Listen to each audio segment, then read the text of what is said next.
হামলায় জড়িতদের খুঁজে বের করে বিচার নিশ্চিতের দাবি জানিয়েছেন গণ অধিকার পরিষদের সভাপতি নুরুল হক নূর। সিঙ্গাপুরে চিকিৎসা শেষে শনিবার দেশে ফিরে একথা বলেন তিনি।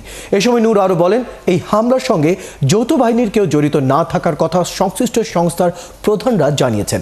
দোষীদের খুঁজে বের করতে সেনা ও পুলিশ প্রধানদের প্রতি আহ্বান জানান নুরুল হক নূর। এর আগে সন্ধ্যা 6টায় হযরত শাহজালাল আন্তর্জাতিক বিমানবন্দরে পৌঁছান তিনি। সঙ্গে ছিলেন তার ব্যক্তিগত চিকিৎসক অধ্যাপক ডাক্তার সাজ্জাদ হোসেন রাসেল। গত 22 সেপ্টেম্বর উন্নত চিকিৎসার জন্য সিঙ্গাপুর যান নুরুল হক নূর।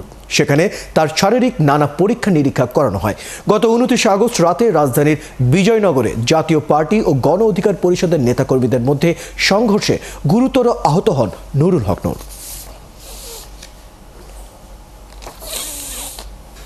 কর্তৃপক্ষ জানিয়েছে পুলিশ এই ঘটনায় জড়িত না, পুলিশের পক্ষ থেকে কোনো নির্দেশনা দেওয়া হয় নাই। সেনাবাহিনীর অনেকে বলেছে যে সেনাবাহিনীর পক্ষ থেকে কোনো নির্দেশনা এরকম ছিল না। তাহলে এই ঘটনাটা কারা ঘটিয়েছে? ভারত থেকে জিন এসে শেখ হাসিনার জিন নাকি মোদির জিন এই ঘটনাটা ঘটিয়েছে? সেই ঘটনার একটা নিরপেক্ষ তদন্ত করে জড়িতদেরকে বিচারের মুখোমুখি করবেন, এটা আমাদের প্রত্যাশা।